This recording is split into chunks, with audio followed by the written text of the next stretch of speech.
This is AV SuperFriends Off the Rails, an almost regularly scheduled open discussion on audio and video in higher education. We'll sound off about our most brilliant ideas, our dumbest mistakes, and everything in between. And because this conversation will almost certainly go off the rails at some point, we'll end up covering just about everything else.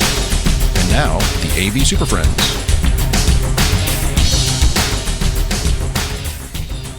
For August 8th, 2025, it's the best-sounding, most technically focused, and most professionally relevant podcast in higher ed. I'm going to keep adding to that. This is the AV SuperFriends Off the Rails, episode number 120. And it's true, and anyone who disagrees, come fight me, because that's kind of pushing it a little bit. There's a lot of stuff out there that is none of those. Well, don't sound good, not talking about technical topics. There's room for voices, not professionally Chris. relevant. There's room. There's plenty of room for voices. Just don't phrase it as something. Don't talk around me? Is that what you could say? Just don't trick people into subscribing to your non-relevant show. So, anyway, it's we're late by 2 minutes. I'm going to change this. It's 3:17 Eastern, 12:17 Pacific, and you know what that means? Traffic's jammed on the fiber highway. The forecast calls for an 87% chance of handshake failure, and the smell of freshly unwrapped LCD monitors in the air, which means it must be August. The interns are almost gone. The faculty are circling the parking lots, and if your firmware's not up to date, you better fake it till Thanksgiving. I didn't approve this. My interns are out. Yeah, Jamie's killing his interns. You're tuned into AV SuperFriends Off the Rails. We're broadcasting coast to coast, rack to stack, patched and powered. I'm Chris Dector. You're tuned in for another Friday afternoon podcast adventure. And let's say hello to our chatty group of AV SuperFriends with this one. Our first contestant has been ensuring that every cable, every port, and every wall plate is tagged in 11-point aerial, left-aligned, and kerned just so. He's a director of data label consistency from Kansas City. Say hello to Mr. Jamie Reinhardt. Hey, the only consistency we have is no labels at all. Perfect. Go for it. Be right on the cable in marker, sort of. Black marker, our next panelist, no, sometimes they're red, sometimes they're black, then you know the difference. Our next panelist checks each classroom for working technology, clean markers, and the perfect amount of subtly condescending laminated signage. He's a strategic coordinator of room readiness assurance from Corvallis, Oregon. Say hello to Marc Kolowazinski. These rooms are ready. The technology may not be. Our next panelist tests every button, every switch, and every touch panel before faculty arrive, just so they can ignore it and call the help desk anyway. He's an instructional infrastructure pre-vetter from Greensboro, North Carolina. Say hello to Larry Darling. This isn't like a made-up job or anything. Like, this is what I've done this past week. It's what we all do. You sensing a theme here? Yes. And our final panelist crafts cheerful PowerPoint decks for digital signage messages that loop for eternity and play just the perfect royalty-free music track to say, we're ready for fall. He's a vice president of Welcome Slide Optimization from Bowling Green, Kentucky. Say hello to Mr. Justin Rexing. See, I didn't know my job scope. I just read the title, and I thought I was working at an amusement park. I didn't know. Different kind of slide. Doing content. Pumpkin spice digital signage. My bad. There we go. All right. Well, anyway, we'll continue with our level of professional relevancy here. On today's show, we're going to discuss last-minute project requests and how we respond to them. It's not questionable at all, damn it. Have you listened to the other nonsenses out there? I'm going to get real passionate about this. I'm just talking about our relevancy, not everybody else's. Seriously. And we're going to talk about what's in a room check. But first, let's do some housekeeping. So whether you're listening to this recording, please know that we do, whenever you're listening to this recording, please know that we do stream live most Fridays around 3:15 Eastern, 12:15 Pacific, or whenever we get our act together and actually get things off the ground. You can find us on Twitter, LinkedIn, and YouTube, and sometimes we can take your calls when I figure that out. If you can't join us live, please follow us on the socials. We're on Twitter, LinkedIn, Blue Sky, and YouTube. Just search for AV SuperFriends. We're not that hard to find. Please share this show. Tell your friends, coworkers, enemies, and your mail carrier, or whoever. Just find people and tell them about the show. It's great. If you want to support us, mail carriers. I don't. You don't? I don't know. Do you make it a point to not talk to them? You're like, He runs away. Well, it's a long driveway, and they kind of in the distance. Ooh, a long driveway. You don't have one of those giant neighborhood collector mailboxes that don't even have to get out of their trucks anymore? So The aggregation No, point.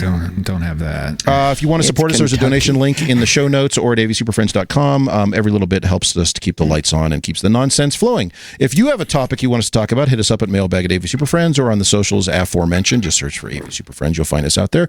And please do rate and review the show on whatever platform you are listening to us on. Hopefully not Apple Podcasts. It does help bump us up in the algorithms and more people to listen to us. If you are listening on Apple Podcasts, for all those of you on it because it's just your default app, go get a better app out there. So please, there are many features you're not seeing because you're using Apple Podcasts, and they are kind of like sticks in the mud, It's I guess. bare I feel bones like- podcast. I feel like you're talking to me. Likely. Talking to a lot of people because it is That's okay. still by far the number one platform, as terrible as it may be. So Yep. I listen. I mean, I'm not It's guilty. just easier. It is. It's like the Outcam. It's just easy. it's just there, yes, just- regardless it's of there. the feature set. Just Thank you all for listening. All righty. With all that said, we're going to take a quick break and hear from one of our sponsors as to some awesome technology from Independent Amalgamated you need to get involved in real quick. And then we're going to come back and we've got a news story for you, which everyone is now going to frantically skim through because no one's read it except me. So, Go. Correct. yes. So be right back. Stop fighting a tangled web of Ethernet cables and power cords to PoE injectors. Are you sick of your network switches failing to provide enough power when you need them most? Well, buckle up, folks, because we've got something that will blow your socks off. Introducing the latest innovation from the brilliant minds who couldn't quite make it in the world of audio engineering. That's right, we're talking about gain sharing PoE, the game changer in network switch technology by Independent Amalgamated. Imagine a network switch that not only delivers power over Ethernet, but also dynamically adjusts power distribution based on the needs of all the connected devices. Say goodbye to underpowered devices and hello to maximum efficiency. How does it work, you ask? Well, we've taken our expertise in microphone mixing and digital signal processing and applied it to create a revolutionary power distribution system. With gain sharing PoE, the fewer devices you have connected, the more power each device gets. It's like a power party where everyone gets VIP treatment. And get this, folks, our patented surge amp technology ensures that power is available to your devices at lightning speed, with just a few milliseconds of delay. It's like magic, but better. So if you're ready to take your network to the next level, look no further than our advanced managed network switch featuring gain sharing PoE. Because when it comes to power, we've got you covered. Visit our website or call now to get your hands on this cutting-edge technology before it's too late. Don't wait. Upgrade today and join the power revolution. Gain sharing PoE from Independent Amalgamated. Yes, get it. I use it in every space. You guys not using it? The key is I only have one. It does everything. Yeah. I don't even need two. We don't Campus have wide. audio, so it's But if you did, you could have gain sharing PoE. we could do that. Yeah. All right. Well, now that you've waited for it all week, it's time for hearing Justin sing along with the news jingle. Yeah. Yeah. Which he does live every time. Believe it or not. You should do it live. He did once, and then I recorded it, and now it's the jingle. But it'd be different. It'd be different every time. I just Automation. have to. Yes. Yeah. You've heard it enough times. It should be exactly the same. I have to practice it in front of the mirror and just get in the way of my daily task. I don't know. You want to go on American Idol, and Seems that's, like that's a your lot. audition It's like, song? I don't know if Yeah. wife will get pissed. You know, I don't know. It's just not worth it. Stop singing that "Yeah" song. Yeah. It's like, All right, so our news story comes from EdSurge and is about using technology in the teaching space, which I guess we're not I'm all supposed in to on be talking this. about. because- I'm all for all of this article. 100%. Let's do a different article. Let's talk about one Have that's this one's about like feelings and stuff. So anyway, so this is from EdSurge, and the title is "How Sci-Fi Taught Me to Embrace AI in My Classroom." And this comes from I believe it's a K-12 instructor, so I'm a little skeptical already. But his fundamental premise here is that AI is everywhere, so why not make that part of your curriculum? Don't try to avoid it, and but teach students how to leverage it as a tool, not as something to be afraid of or something to stay away from, because they're going to do it anyway. So at least let's be smart about it. Yeah. I mean, pretty much. But this gets beyond like the cheating thing that often like sucks up the whole headline. It's like, oh, the kids are going out and they're just finding the answers and pasting it. Like, I still forbid to have calculators in my classes, so I don't. That's fine. You use a pencil, sir. But I mean, What? Learn calculus, damn it. learn everything you want to learn. I mean, the key is like other folks and other people are going to be using AI, whether you like it or not. Would you rather know how to use it or not know how to use it? And can you use it as a strategic thought partner along that process? Yes or no? Well, in the past month, I have found out that if you say, I'm going to go Google that, that means you're old and you're about to die. Because apparently now everybody says, I need to chat GPT that. I like to say, I'm going to go check with my assistant. Let me get back to you on that. Damn, dude, I still say I'm going to Google that, but I'm in chat GPT. And you're about to die. Yeah. Seriously. Kleenex. That was the moral of the story. That I'm on the last legs here because I said that and all my students laughed at me. Google's a verb. It used to be. Now it's dead. It's dead? So, Larry, did they say I'm going to go chat GPT that or I'm going to go GPT that? Both are acceptable. As that long as sounds it's like not Google, it's acceptable. Sounds terrible. But Google's easy. It's like 2 syllables and easy to say. I don't know. I'm just saying that just like when we were in school, like we were the first of the internet era. We're in the same transition now where the students who are going to be in our classes are used to using these tool sets. And so I think some of this, even when it was quote cheating, I find it weird because we're teaching, when we're educating and we're trying to get people ready so that they can produce in the regular world, and there's going to be new tools. There's always new tools. So this is, it's almost taking that premise of that project-based learning and just, that's what it is. Yeah. Look, we're going to use the tools available to us to get better at whatever that is. Where it looks wrong for a lot of folks is coming to realize that our education system is not configured correctly, right? We are set up for this mass, bring the kids in all the same age, this whole group, we're going to run them through, and it doesn't work. And AI challenges that right away. You can be self-paced, you can have different age disparities. It's really a whole lot more individualized, and that's what the AI tools are allowing to happen, is that it's disrupting how we've historically thought about our education systems and how we actually move our students through that. It's not set up for the industrial revolution anymore. Like, this is a different paradigm, and like that's what you're starting to see. A lot of the concerns is testing people's biases of what they recognize as education, and these tools are going to turn it on end, and you can either put your head in the ground and ignore it and go away, or acknowledge it and make yourself better for it. I think it's a little ironic too that to Larry's point, we were like, our generation, we're all about the same age. We're the first ones to really have internet at our fingertips whenever, right? It was coming along. So we remember when it was all just encyclopedias and library, and then you could look stuff up. And now you couldn't use the encyclopedia. Remember, you couldn't use that one. But remember, they used to tell us, not everything you read online is accurate. Not everything you read online is from credible sources. Double check everything. Have a little bit of skepticism, but learn something and move along. And it's who told you that? Our parents, our teachers, and they now I'm out there. Well, that's why you kept getting blocked at the school for looking at boobies.com.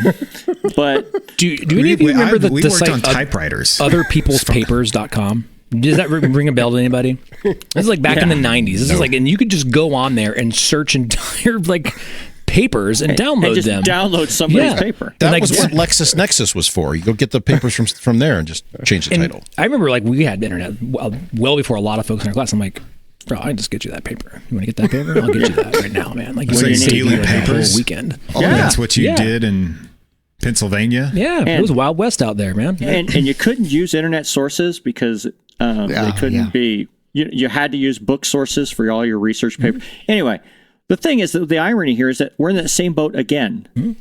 Use the tool that's available to you, but bring in a little bit of skepticism and a little bit of double checking, because we've all had that like Justin was talking about a couple of weeks ago. You've got this. He put in all of his information for his invoice, and then it took the speakers out. right? Yeah. And you're like, so double check it. Just make sure it's what you want. And You just can't use it as a database. It just doesn't remember anything. So I'm all in with the article. Like, be comfortable with it. Let's find better ways to use it. And so I actually listened to our podcast recently where it was. Wait, what? Yeah, it was crazy. Was it relevant? It was and relevant, on topic? and it was On Apple? like the Did founder you listen of, to it on Apple? Yeah, I did. See. The Khan Academy, right? Really in depth about the Khan Academy and how they're leveraging AI in there as well, right? And it's partnering with students, partnering with faculty, and so it really is that assistant going through, and it also is checking students along the way, right? And so it knows like, hey, little Johnny put this in here. This doesn't seem like little Johnny's authentic in this. So it recognizes their voice, and it's really challenging them to kind of keep through it. It's helping them walk through that, right? Yeah, exactly. And so I wrote that in 1972. Right, but understanding that you can use this to better personalize the educational experience, and I think that's the key in getting past the fears and getting through all that. It's the same as going back like before the printing press. Well, there were we people have, saying on stage like, "Oh, these books are going to put us out of jobs." Well, guess what? Yeah. Instructors and teachers used books. It wasn't the end of the world. This is the new book. It was the church really pushing that. Right. But in recent weeks, we've had OpenAI and was it Perplexity? Somebody else, they announced like a specific one for students, like Claude. It was Claude AI. That's right. Claude. They said here's like our student like study version or whatever. Yeah. People are going to do this anyway, so we're going to put some rails around it and kind of it's going to operate a little differently, but they're going to use it anyway. So might as well get your sources in here and leverage this as a study and teaching tool rather than just using the general LLM interface and just dumping in whatever's in there. So. I do really appreciate the way he explains AI to his students, though. It's like a really smart child. Yes. It's easily influenced by bad information, and it doesn't care if it's right or wrong. Yep. Like, as long as you go in with that understanding, it's use it. very forgetful. Well, and it wants to please you, so it will tell you everything you tell it is fantastic. Yeah, because it wants you can. For a guy that doesn't use it, I'm starting to be convinced. It listens to what I want. It gives me the information I want. It tries to please me. This sounds like a good deal. actually Jamie, use it the it will opposite give you way of that. information that you think you want, but it may be wrong. I use it the opposite. No, look, I ask my I want AI it. to say, no, play the contrarian role. I think that's where you can actually set up and say, your persona is going to be this. You're going to take the role of a CIO or an executive director, and you're going to be skeptical of what this is. Please give me the examples of that. And it will ask you questions. Relationship. But that's how you can start to leverage it. Stop asking it for answers. Do you have another one that's therapy? I have to get another login and another. Here, read this and then therapy that for me. So, but I think it's using it more creatively than just go hunter gatherer, find me the answer. Like that's right, and that's the key. the point. It's like it is I can't remember who said it, but it's the wild west as far as like just it's a blank prompt window. You can put whatever you want in, and you will get out anything possible in there. But you may want to put some rails around that and dial it in a bit. And those of you who are simply using it for writing because it's easier to write an email or write a message or write a summary, well, that's one thing it can do. That's about 3% or 1%, whatever. Take that text before you send it to your boss or whomever and go to, Zero GPT, put it in there. It'll tell you what percentage of what you've written is just in the standard that this looks like AI slop, and then kind of massage that text and rewrite it a bit so it gets that score down so it doesn't look like you're just using AI. My niece told me that all the kids in her school will use ChatGPT to write their papers, and then they'll take ChatGPT and run it through Grammarly to change the voice of the paper, and then they turn it in. Yeah. I mean, you can you can build your own narrative. 3 different AI apps, and then it'll be really confusing. I use GPT all the time to build prompts for Copilot. Like, did a squirrel write this? Like, what is this? I like how Copilot can't read my Teams messages to get more information. So configuration and your organizational structure. It's how it's built out. It's just aggravating to know. You didn't pay enough. That's part of it. That's what I learned is that you didn't pay enough. All right. So AI is the future. Use it wisely, but if you don't, students will figure out a way to do it anyway. So. They're using it already. Keep up with the Joneses. We're going to take a quick break. We're going to, Jamie, I think this is the actual time when we're supposed to run the commercial, when I do it correctly. Hey, last time I screwed up, so I just yelled over the commercial. Okay. Probably one of the last times we'll hear this one, a new version coming soon. The AV Super Friends are sponsored by Computer Comforts Incorporated. CCI has been building tech furniture for the education market since 1987. Instructor lecterns, computer lab tables, collaborative tables, and active learning clusters are just a few of the many innovative products made by CCI. Speaking of lecterns, Computer Comforts has just released Evolve. If you're looking to future-proof your classroom, Evolve is the Swiss Army knife of lecterns. Seriously, this flexible lectern does it all. Not only is Evolve sit-to-stand and ADA compliant, it's also packed with tech-friendly features. And the best part, it ships fully assembled and ready for action. Check out the 90-second video to see all the options. Visit computercomforts.com/evolve. And by the way, we're going to be reaching out to everybody just through the show to get some feedback. CCI, we're working on a new version of that, not that commercial, a new version of a commercial, and they want to know kind of which options people prefer. Because if you haven't already, you can get darn near any option on these lecterns. I'd like to the point where there's HVAC. so many. Yes, I would like its own so cooling that system. it's truly a hot desk experience. But there's so many options. It's almost kind of choice paralysis, and they want to know kind of what people are wanting as far as the most popular kind of like quick access. We'll put together version, an ABSF version and see if we can get that one sold. Ooh, branded, custom. So yeah, every one of them comes with a QR code to the show. And Bluetooth speaker that plays it nonstop. Yeah. How do I stop this? Every time we go live, it comes on, no matter what.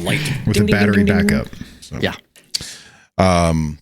Like the klaxon version, please. Yes, I'd like that siren as loud as I want. The one from the tornado towers. The tsunami warning would be good. Thank you. All right. So, So it's time for our first topic, which is This one. play it. Topic, talk, hot takes. Topic 1 starts now. Here you go. It's Jeffrey Tambor got to do that one.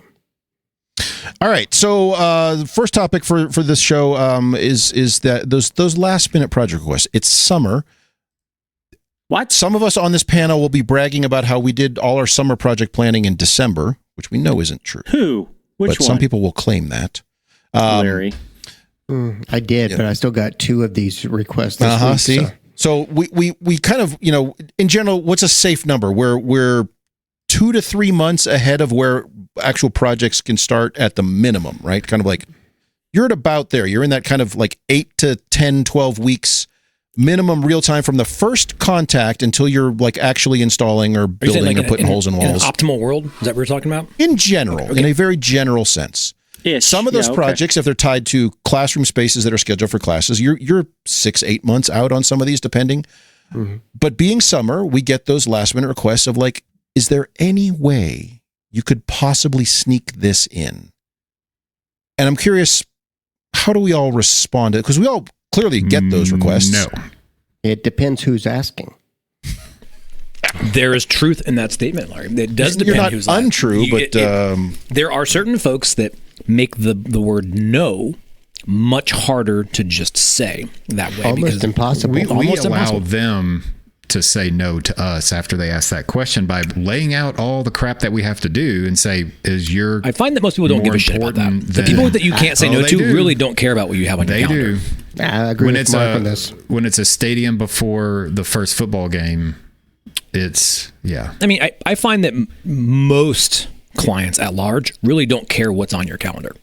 They don't care what you need to do this week, let alone later on today. And so most clients don't, but somebody at the top, after you explain it, should. And so, you're not wrong that they should. but they don't care. They don't care how the sausage is made. They ordered a fucking sausage. Get And it when here. something doesn't get done, then the yelling goes to that person. Yeah, so I think what it is Yelling where, up the mountain. where will you allow folks to reprioritize your energy and your resources is the question. And how do you do that for those folks? And how do you say no to the folks you cannot? Larry, how do you do it? Jamie, how are we all doing it wrong? And Larry, you had phrased this question. You said, when you set priority for projects, because we all have to prioritize projects, who is that priority gatekeeper? And how are we determining There it that? is. That was your question the other day. So, Well, Yes. I mean, because typically I am the gatekeeper for all of my projects, but I report to someone, and that person reports to someone, and depending on who's requesting it, if they can go directly to that person who's 2 or 3 steps above me, my priority doesn't really matter all that much in those instances. I mean, I can still lay out the justification and we can only do what we can do. But there are some groups on campus and some rooms on campus that I will make accommodations for. And I try to build in some of that. Like we try to get all of our rooms done by the middle of July. And that gives us about a month. We try. And then you take a month off and you go to France. We know things are going to come in that will fill in that month. Like we did 3 classrooms that weren't part of our initial plans this summer because they came up. One was a facilities request. Another one was a space management request where they were making a room that wasn't a classroom, and we only found out about it during the summer. So like we try to finish up all our work middle of July so that there is a buffer. But even with that being said, like this week I got another request, and as long as it's just like a small change, I'm going to do everything I can to make that happen. But like at this point, yeah, if it's beyond that, I can't do anything for it. Are there certain types of things that you can squeeze in better than other things? That's the yeah, of course. Oh yeah, okay, absolutely. It just depends on it's the a magnitude and variables. scope and scale here, right? And so that's okay. Yeah, and there's also the reasonable something. Sure, make Did up you say a word. reasonability? Reasonability. Yeah, sure. There. How But, reasonable is the request? I'll have to check the reasonability yeah, scale. and I think even when some folks come in, what is the request? Is it just, hey, is there any way we can happen? And sometimes I'll go into wheel and deal mode. Like, no, it's not going to happen before the first day, but I can do it in the first week if you can move a class. I'm not touching anything first week. I've made that mistake, and No, I'll do it all the time. I like the wheeling dealing thing because I think that's important. Like, what skin are they putting in this game? Right? Exactly. Where are they going to accommodate this? I thought you were just going to stand there with your hand up, being like, "What's this worth it to you?" Well, there's been times. Well, I'd say, hey, man, that sounds like you're going to be making cookies for the crew. I've said that before too. I'm like, well, Saying like, if I had $300 in my hand right now, maybe this goes on the calendar for tomorrow. I might need a new storage space. Do you have an extra space? Then I'll pump you up the list. But we start wheeling and dealing sometimes, and I've even had let's go back to the higher ups, a provost office, the chancellor's office. They come in and say, well, no, this will be done, and I'll even go into wheel deal there. Mm-hmm. But like, okay, you're up What would you like next. me to say no to accommodate this? But there's always that. That's what I was just saying. When I don't finish this, I'm name dropping you. Mm-hmm. Exactly. And they're like, and a lot of times at that point they're like, well, that's a headache. I don't want that. And I'm like, okay, but sometimes they do it, and I still try to accommodate because Wait, a lot of times you put a sign on your desk that says, "This room not fully complete because of Chancellor so and so." Yeah. That's what I was This just incomplete talking about. room brought to you by the CIO's office. It's in the projector saying. warm-up screen. Zoom Yes. is unavailable in It's this just right room there. because absolutely. I will send so let's say the Friday before school starts, if we're not going to have it finished and we're not approved for overtime, which happens, then I will tell the registrar that room did not get completed because of a change in priority dictated by the office of the provost. Please contact, and then so anybody that's upset gets that from the register, or the register sends that out and says, oh, by the way, Monday, your class isn't going to be done, and here's why. That's how you say no. So when the instructor that doesn't read the email comes in and calls the intercom button to the help desk because their room doesn't work. No intercom button. Yeah, we don't That's have the that. last thing that goes in. That's definitely I'm on not done. Jamie's side. This is Jamie. I'm on your side, buddy. This is No, a lot of times I can make it work, and if it's like we need two whole 200 seat auditoriums done in the next 3 weeks, the answer is no. No. Yeah, can't do it. But otherwise, if it's a smaller room, and I'll say, if you can move classes the second week of school, I need 3 days, I need 4 days, whatever I need. I can do that. But you got to move everything out of there, and I will complete it in a minute. But I got 30 I have to do in the next 2 weeks, and you're not. Well, on you the said list. 4 days, and now it's a minute. make up your Look, mind. my people are getting better and better as long as they're not on scooters. Sure are. But That's bad. but they Well, that's so that's how I kind of deal with some of Let's these. take a step back. What about those? So at which point in the, let's just say spring, because we're all good planners, we've got all our schedules and Gantt charts mapped out perfectly. July we know, 1st. We know what we're doing. in all summer up until, whatever our cutoff date, August 1st, August 15th, wherever that lands, or for Mark, for you, first week of September, whatever, mid-September, Christmas. He never goes November 7th. At which point, because people, they always have these end of year monies left over. Oh, here it is, mid-April, mid-May, whatever. And that's when these requests come in. There's like, oh, we do have $8,000 for that thing we talked about last year. Can we do that this summer? And they're asking you this like on May 19th. This is the year I stopped dealing with end of year monies. No, I'm done with it. Most of those I try to get in. What? Really, my cutoff is around June 30th. What? For You're what? still doing that new year? projects? Are you talking about tickets? No. If somebody, how do you order something? If somebody at the end of the year, because about July 1st, you have about 8 to 9 weeks prior to the first week of school. You have I think just Chris enough is talking time. about financial new year here. And money's being able to be spent and cleared off the books. It has to be spent by July 1st, right? Yeah. So that's all the way up to June 30th. See, I can't and spend if I it can until buy it's it June here. 30th, I'll try it. I can't pay for something until it's on the dock. Right. Correct. It has to be encumbered and received, and then marked off accordingly. Supposed to be. And by that point, my schedule's already booked. Like, there's no way I can fit that in. Jamie, I'm not behind you on this one, buddy. Sure you can. You're on your own. I don't know. Team Jamie, no, You're hanging way out there on that one. You can get it in there. No, Again, can't. it's how reasonable is it? What's the worst thing normally those last minute purchases, worst thing you can get I have fired. an 86-inch screen and a sound bar? Yeah. The worst thing is you Can get I have fired. a small, simple That's what classroom? happens. Sure. Can I get a stadium? No, that's an obvious different question. That's not a cat. These are small little turnovers.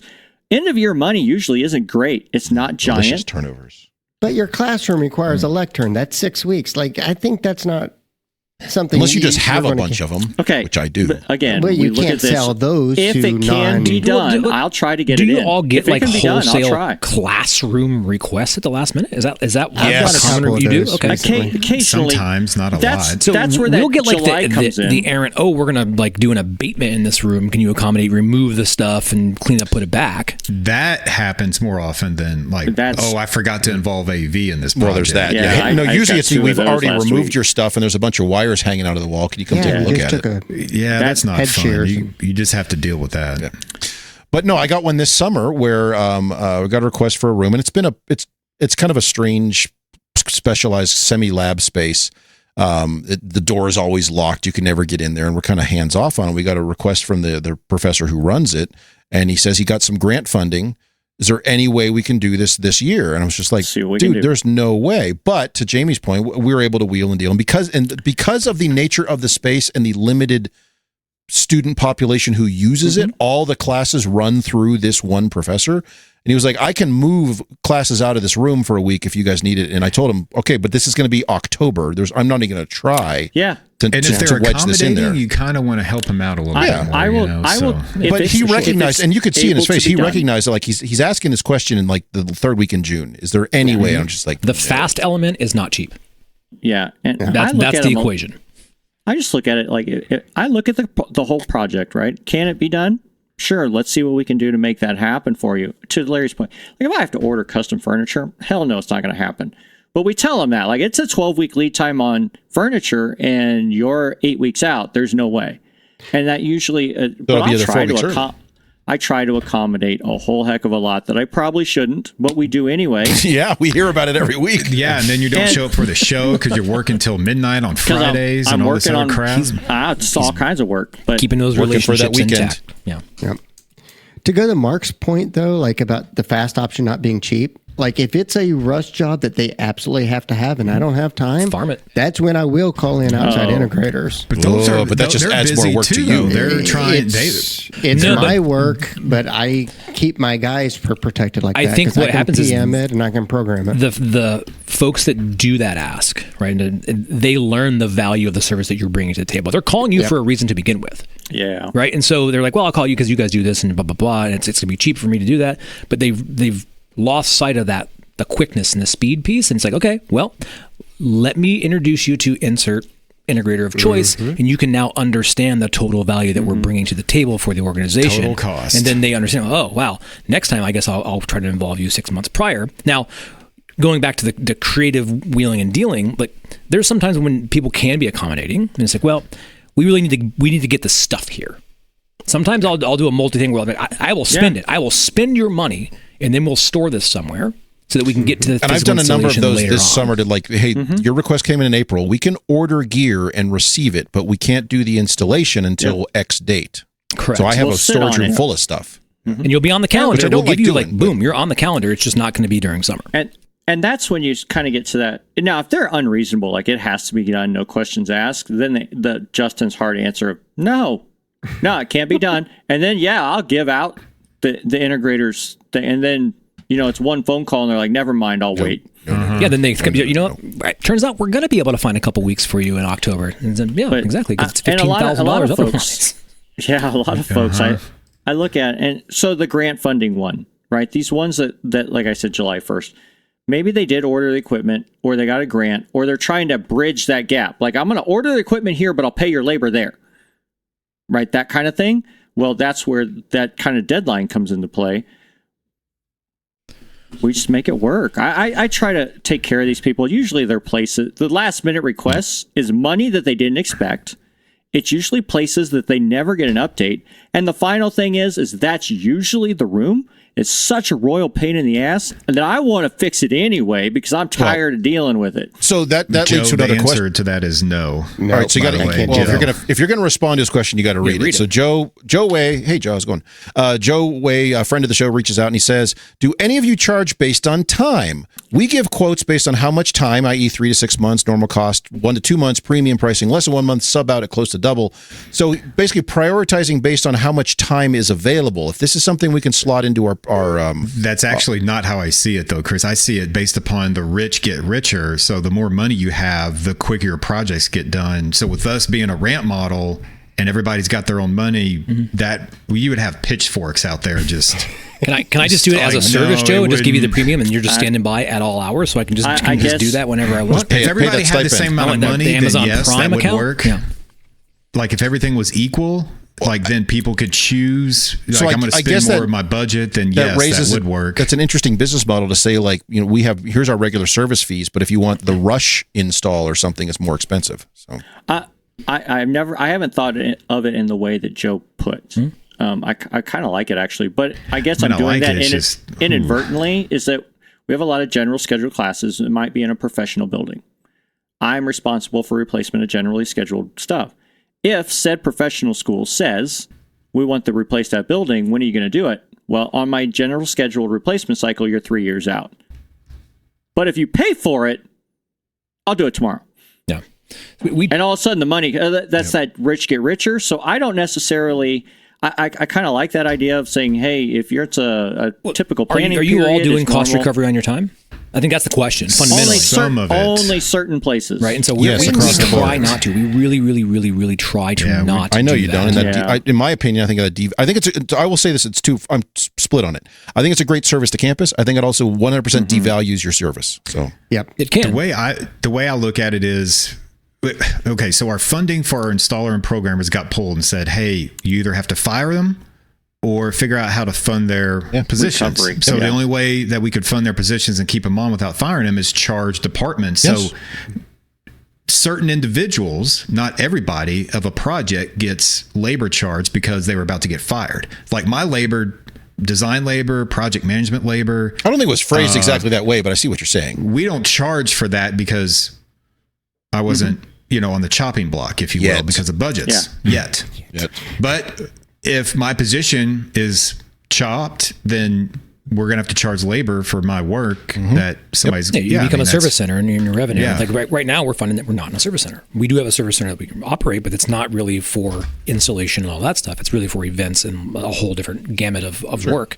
And so it's a balancing act. And I think we do have to continually say, this is the value we're bringing to the organization. Look at how much we were able to get done, and here's market rate for that. So there is an assessment of that time and kind of what that forecasted calendar looks like. So the university understands, like, here's the work and here's the good work this organization is doing. And we want to make sure that all the colleges have access to that capability.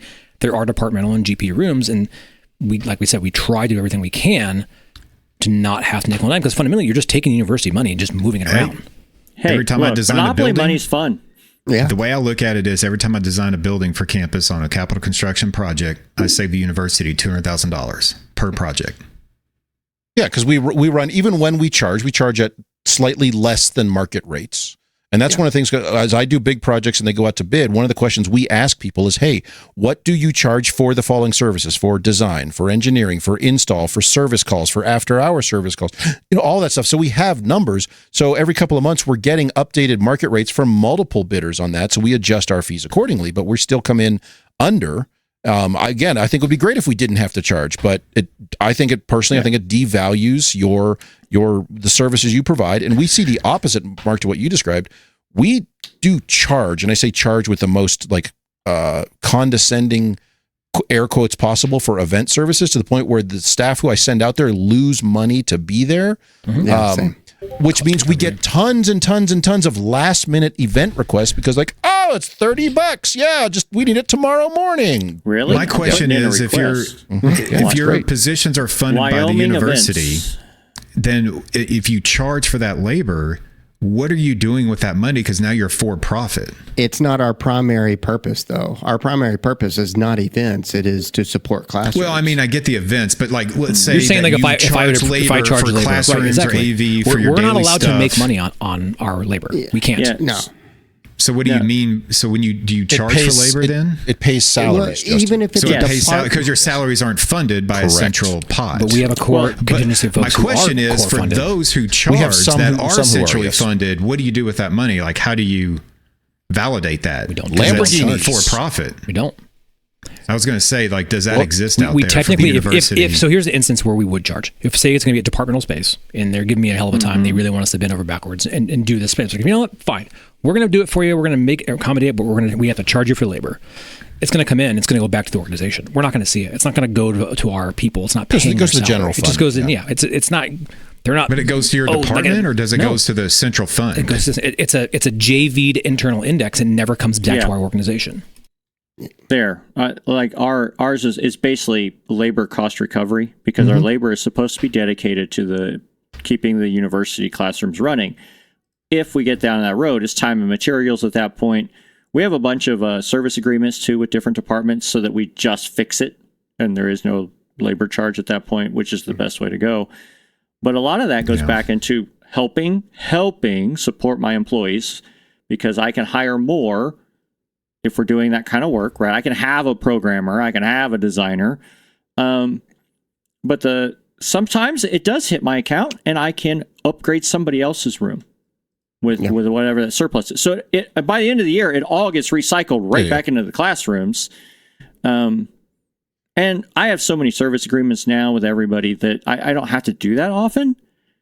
But when they do, we all know the schools that have money. They can't come in as service credits and offset what we're pulling from the central fund, and so they do assess that every year. Yeah, they're like, oh, are you anticipating doing this amount of service credit this year? And I call it like orange dollars, green dollars, and so it's internal, right? And so but at the same time, it's like, do I really want to be doing it? Because they ask you every year, are you going to do it again? Are you going to do it again? It's like, I don't know. I don't know what I'm going to do again. I can't forecast that piece out. Yeah. So we're a little off topic here. As far as are we? As far as but what I want to do is get back to how do we, when we get this last minute request, because we're not going to not get them, how do we even internally prioritize which ones we're going to try to accomplish? There's that question of that several of us have mentioned it, like the general inventory, general pool, whatever you want to call it, classrooms versus departmental, administrative spaces versus teaching spaces, instructional spaces versus non-instructional spaces for athletics or the student union or whatever. We get all these requests. They all come in at basically the same level. We need X, Y, and Z by ABC date. How do we even internally prioritize which ones we're going to even attempt to do? You get deadline dates? So what is our process for that? Because I've had great success playing the administrative versus academic card. But I'm curious to the rest of you, how do you address those when they come in? Explain. Give me your take on that. I will prioritize anything that is a teaching space, academic space over anything that's an administrative space, unless they play the provost president card, which they've done. Okay, but agreed. Yes. Deans, chairs, doesn't matter. when I'm going to go do classrooms, because we go based on what the registrar says as far as priority, which rooms are not priority, utilization. Sorry, people never push back. You can see it. They'll say, "How come you're doing those rooms and not my room?" Registrar utilization priority, and they're like, "Damn it!" Because they know. When does something hit your calendar? I don't understand the question. So from consult to on your calendar, when is it a live thing? So you've met with them. When do you have it on your install calendar? When does it hit? When they've paid for it. Not when they paid for it. When they approved it, they pay for it after we're done. I think this is going to be the devil here. Is how this is actually handled. And I may be misunderstanding your question, but I have all sorts of projects that are just like TBD limbo land out there that don't do anything until I get an account string. Sure, that's the approval. So we will not schedule until we have the material on site. Oh. Same, yeah. No. We get the approval. We spend the money, but we don't schedule anything until it's arrived. So not hard schedule. We pencil schedule. I tell people this is what you're going to anticipate in that proposal. If you approve this, respond with this index. It's going to be X amount of weeks before the material's here. Once it's here, so-and-so is going to reach out to you to coordinate your installation. It may be some point during this time. But I still go through, I just did it this morning, I still go through all the way through January on what projects we have going approximately when, and some of them are booked solid and some are tentative based on estimated dates. Yeah, and if people are flexible and they know it's going to be in the future, then we can say, we're going to put you in January, we're going to put you in February, because we know we're going to get the stuff well before that, and that's when you're going to be flexible. But remember, the initial ask that came in was like these last minute requests that they still want to try to do before classes start or the new semester or whatever, which means in a lot of cases no. And if we're booked with academic stuff, then sorry, we can't do your conference room, but we can do your conference room in September, October, November, whenever. So, right, if that answers the question you're asking. So we will accommodate where we can, because going back to Jamie's thing, right? It's like, hey, we're probably not going to get you in here before classes start, but I have this room right next door. It's rocking. We can get you. We'll work with the registrar, find you openings for your classes for that first 2 weeks. We'll get you in there and we'll prioritize you right up. That's the fastest. I can't get you into like premium, but I can get you into business class if that's what you want. Business class is above premium. Yeah. Is it? Maybe backwards. Mm-hmm. I don't know. Yes. You're going to be at the back of the plane either way.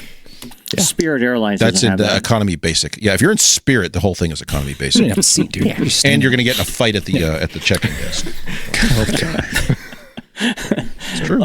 So go. Arguably, that's better than Larry's last flight. So I started floating again. So going back to the admin or other thing, I find a lot of the oddball non-academic requests are actually the ones that are actually easier to get in, and we can pepper those in. Right? Sometimes, yes. And I'm not talking about all the whizzy bang. I want 14,000 motion tracking cameras in here, and blah, blah. That's not what I'm talking about. I'm talking about soundbar, display on the wall, your medium collaboration spaces. Those ones we can bang out pretty quick. And I have a student. The term used to be hang and bang. Can just rock those things out.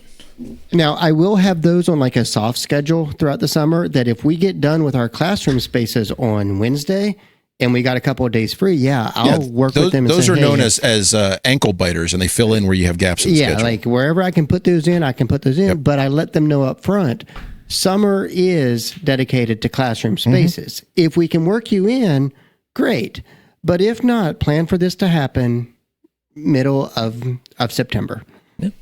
Or for Marc, working October. You in. Trying. Do you get the buy-in from the people actually doing the work before you commit to that? Like, hey, we got some extra work. We're going to schedule another project. Or are you just going to like, hey, do you have to morning, go? You have to go convince your staff to do it, or they're just like, we're not doing that. I try to keep they wrapped up on Wednesday. I mean, we're going to do this on Thursday. We're leaving. We're going fishing. When you have a certain plan for the summer and you start adding shit without getting buy-in, don't have a plan, and it all just works. So Justin, throughout the whole thing. To your point, that's one way to do it. To your point, Justin, or to your question, Justin, we did that this summer. We had 17 rooms we're doing, whatever, and we snuck in a couple more on top of that. Is that normal capacity for you though? Or do you feel that you were working the team to the bone here? Well, that's what I'm getting at.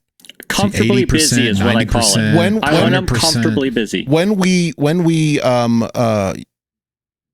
added a few more initially because of some pushback. Hey, we're going to do these in the fall, and we got some pushback hard from some departments based on how they use these rooms. I get it.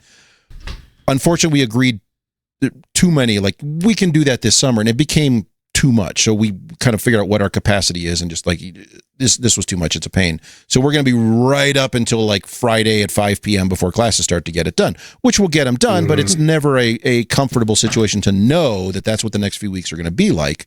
And so we have to adjust for that and try to accommodate what needs to be done, but also be a little more less accommodating? Is that the, I don't know, what's the more diplomatic way to say it? Accommodating? Is that a thing? So do you have like a mean. freeze period before classes start where you just say, okay, for these 2 weeks, we're not doing anything other than we room did, and then the checks projects ran supporting? right into that. So And they always we will. don't- Yeah. yep. No, we have a freeze point Oh for no, like our- Larry, it started that way, and then stuff got kind of pushed into it, and it became a whole thing. Yeah. So yes, So we're in the middle of that now. Imaging classrooms, imaging labs, See, that's where we don't. and checking. yeah, we have rooms. another group who does that. We just have to go fix everything, which is aggravating to no end. But Yeah, and so, around. I just the would week, take the small week victory that before they no school. longer image the weekend before classes.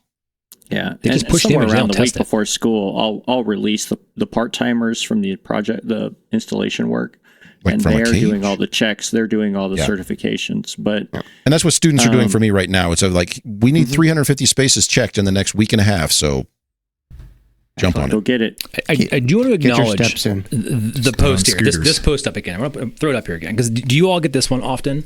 Can you guys just do this over the holiday break? Oh, yeah. And how often? Yeah, I don't get that's that. the one we end up having to say, well, what are you doing over the holiday break? Well, I'm going to be home with my friends. Would so you I'll like be to come in really here and honest. work on this? We did that last year. Hey, we got 3 weeks before. So we start in January. We don't start the first week. We start right after MLK.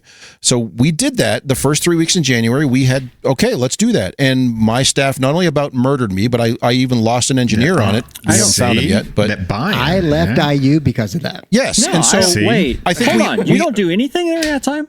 yeah. So I We're think more we all selective have of to, the things we do. we all have to go through that process once or twice to recognize that that's not a good use of our time. There are other things we need to be doing. Yeah. Wow. Yeah. we schedule over the winter break, but we got to. I am we have more- weeks off, and then plus there's downtime for classes, and then there's I'm more stringent upon what I will select and not select at that winter break, but I will squeeze in as much as humanly possible. Because during Jamie, the work I am time, on your team on this one. It was my team who came back and said, "You do that again, and we if will they're on string you vacation up or and whatever, murder you." fine. I don't. No. I This was guess- after vacation. Hold on. So I'm with Joe. is the I'm with Don. university Everything. open or closed? Open. Oh, well, Then work. Let me Offices are open, let me take a students are step not back. here. Let me take a step back. I don't understand. Holiday. the Okay, problem hold here. on. Holiday break. There are two things going on a holiday break. One, no classes, but then there is like the Correct. second super duper holiday break. University closed. During Yes. that week and a half, no, we're not doing anything. We are yeah, gone. closed is closed. I'm talking about that, like you have a week or so before that, and then you have about 3 weeks Yeah. after that when We university's always open. slide in a project or two during Correct. that time. Those We'll I always slide find in that some. people think that you can do really, really overly complex projects during that there, little okay. tiny thing, and it's All right. it's not possible to do your 15 rooms because we're closed for No. 4 days. It's not going to We happen. do 1 or 2 rooms here and there, just something nice and easy, like Yeah. nothing complicated. Just maybe some huddle rooms. I am meeting more rooms. protective of what I can get done during that break.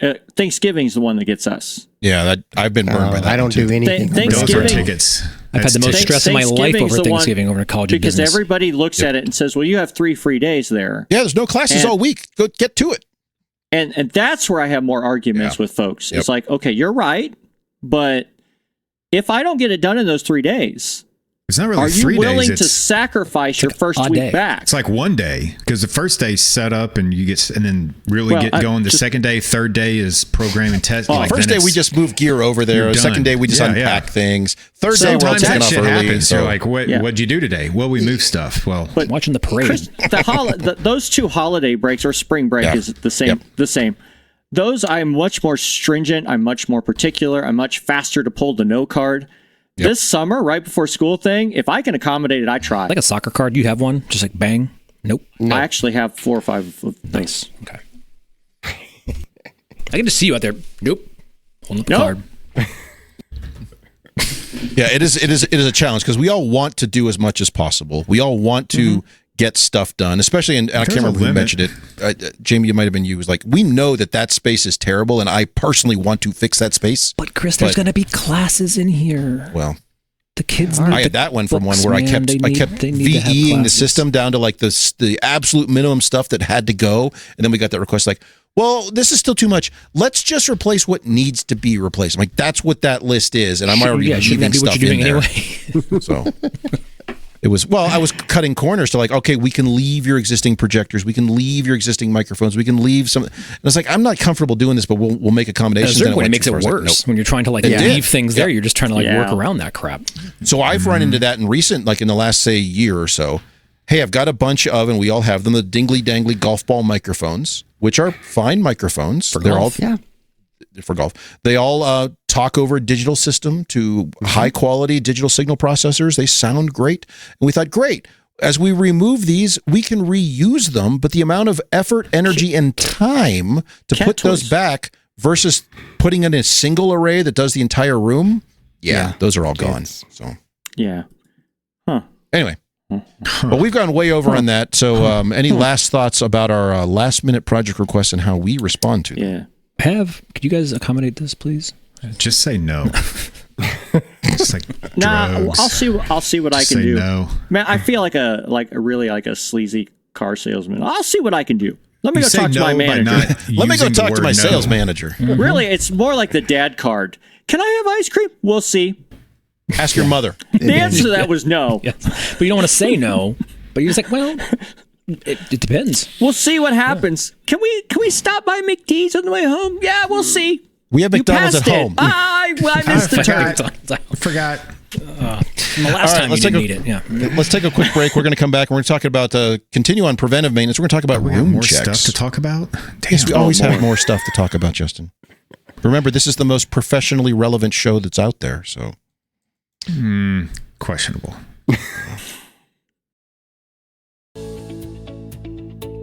Tired of chasing down those pesky Avixa CTS renewal units, CompTIA continuing ed credits, or PMI PDUs?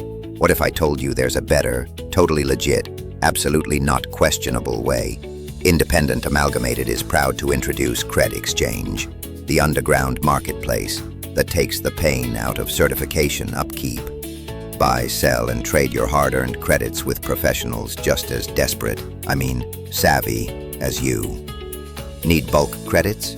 Get huge discounts when you buy renewal units by the dozen. Even better, sign up friends, colleagues, and random strangers under your membership and you'll earn a tidy 10% of every credit they trade. Pyramid schemes?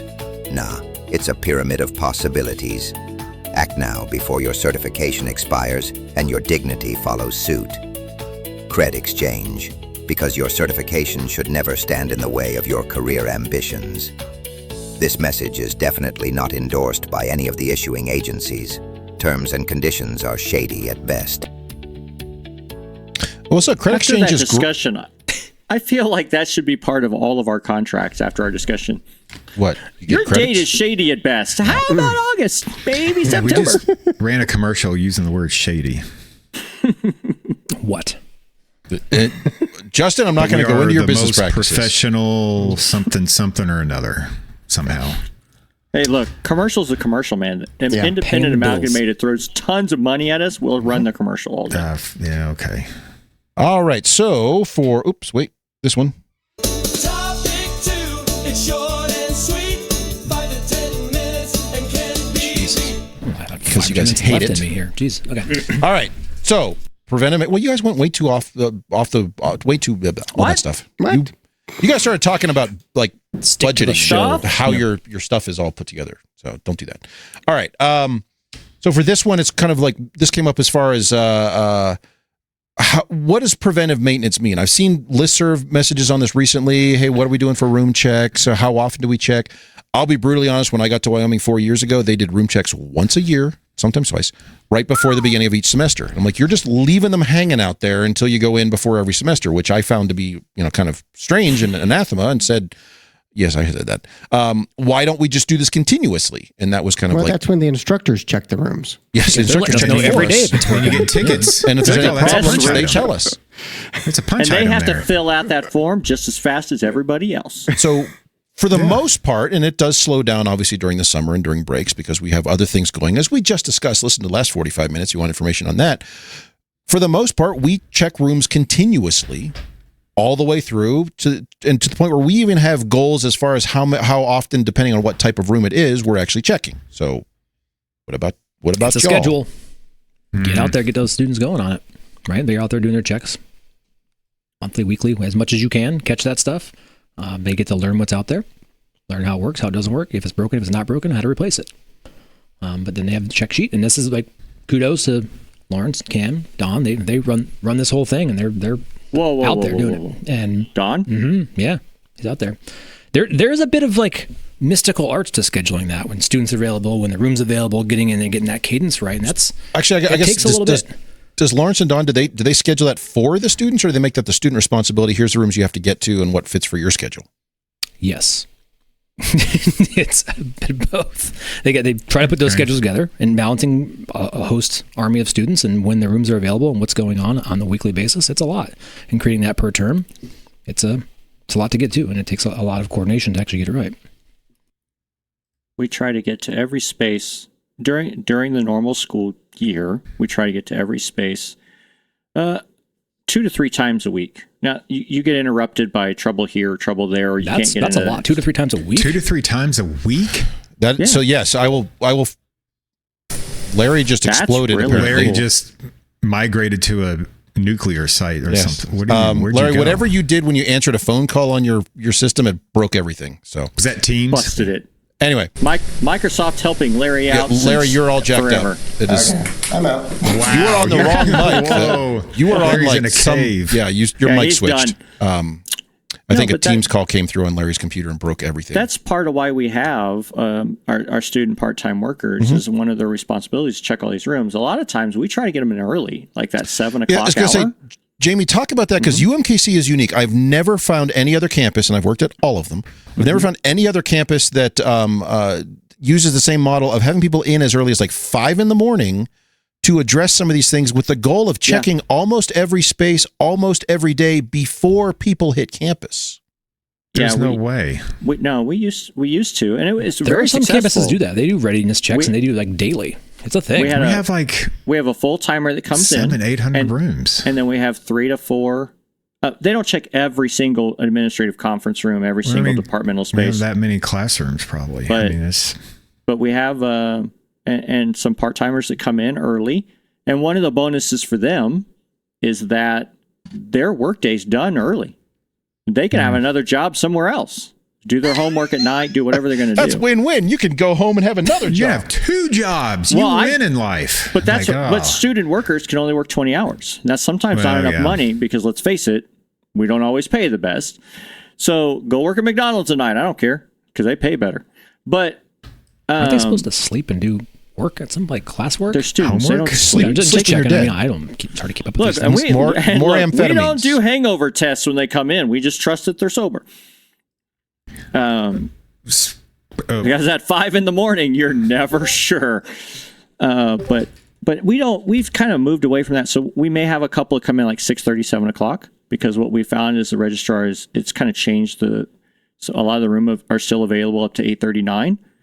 And so they can run through it at a more reasonable hour. But yeah, 2 to 3 times a week, we try to hit at least every room and just do system checks. And that's what a lot of these guys are doing. Are your students putting in tickets when they find them, or are they like?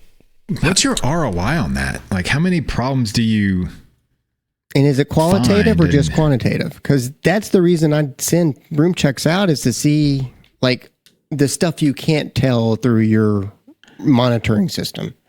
Through your Allen One console? Yeah. So Juicy. But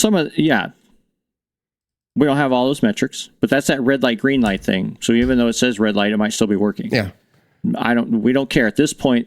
Sometimes it's a mouse cable got broke, or somebody doesn't like there's a camera on the thing and they've torn apart, or they're fixing the little BS stuff that somebody's tried to quote help us with. I mean, are they taking their directive from like tickets, or is it just on? They have a quadrant have of the a campus list. they're just out there running.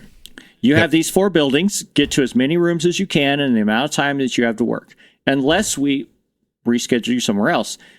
Outside of class times, so about the time finals start, because there's not a lot of use of our system as finals, right?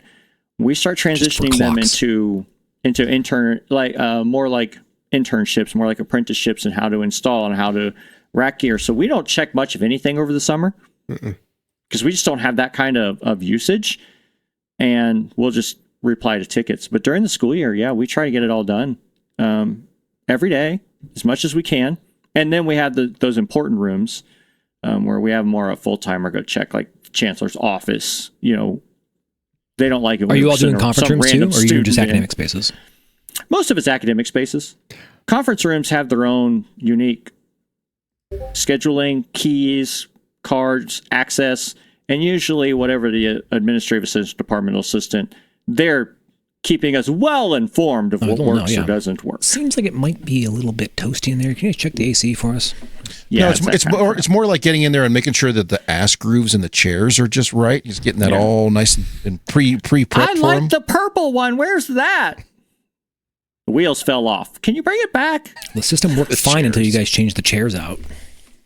I will say in general, preventive maintenance, any sort of room checks, room prep, whatever this is very, very specific to each institution, and even within that, each college's culture. Because there are some schools out there where they have people go in and reset the rooms as far as put tables and chairs back and do it multiple times a day. Yeah. Whatever works for you at your campus, lean into that. But if anything you can do to get even if it's just students checking a room once a week or twice a month, you know what I mean? Once a week, once every other week.